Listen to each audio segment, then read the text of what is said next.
ಏನ್ರಿ ಜಗಳ ಉಣ್ಣು ಮಲಗು ತನಕ, ಆದರೆ ನಂಬದು ಮಲಗಿದ ಮೇಲೆ.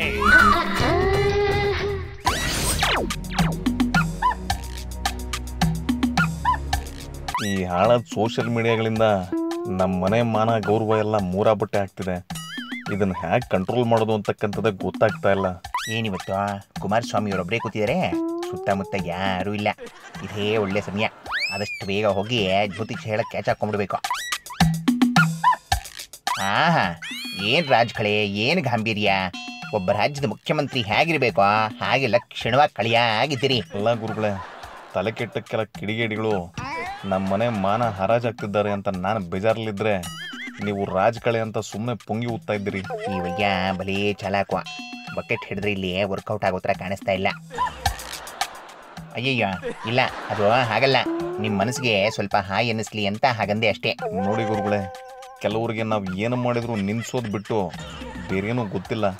ಹಾಗಾಗಿ ನಾವು ನಮ್ಮ ಕುಟುಂಬದವರು ಒಂದು ತೀರ್ಮಾನಕ್ಕೆ ಬಂದಿದ್ದೀವಿ. ಓಹೋ, ಹೌದೇ? ಒಳ್ಳೆ ನಿರ್ಧಾರ, ಒಳ್ಳೆ ನಿರ್ಧಾರ. ಅಂದ ಹಾಗೆ ಏನದು? ಇನ್ನು ಮುಂದೆ ನಾನಾಗಲಿ ನನ್ನ ಕುಟುಂಬದವರಾಗಲಿ ಯಾವುದೇ ಸಭೆ ಸಮಾರಂಭಗಳಲ್ಲಿ ಅಳೋದೇ ಇಲ್ಲ ಅಂತ ತೀರ್ಮಾನಕ್ಕೆ ಬಂದಿದ್ದೀವಿ. ನಾವೇನಂತೀರಿ? ಅಯ್ಯೋ, ಇದೇನಿದು? ಹಂಗಂದ್ರೆ ಹೆಂಗೆ? ನಿಮ್ಮಷ್ಟು ಭಾವನಾತ್ಮಕವಾಗಿ ಅಳೋರು ಕರ್ನಾಟಕದ ರಾಜಕೀಯದಲ್ಲಿ ಯಾರು ಇಲ್ವೇ ಇಲ್ಲ. ಮುಂದೆ ಗತಿ? ಸಿದ್ದರಾಮಯ್ಯನವರಂತೂ ಚೂಟುದ್ರೋಳಲ್ಲ, ಯಡಿಯೂರಪ್ಪನವರೊಳದು ಜನಕ್ಕೆ ಇಷ್ಟ ಆಗಲ್ಲ. ಹಂಗಾಗಿ ಮುಂದೆ ಜನಕ್ಕೆ ಸೆಂಟಿಮೆಂಟ್ ಡೋಸ್ ಕೊಡೋರು ಯಾರು?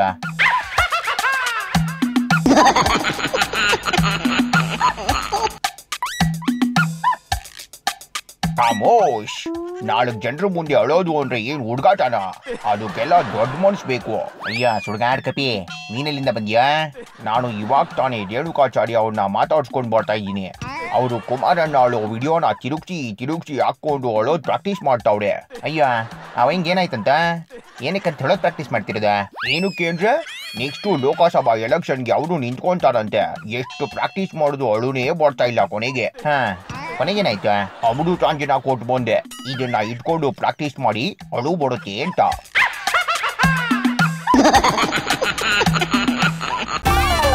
ಗಂಡ ಹೆಂಡ್ರಿ ಜಗಳ ಉಣ್ಣು ಮಲಗು ತನಕ, ಆದರೆ ನಂಬದು ಮಲಗಿದ ಮೇಲೆ.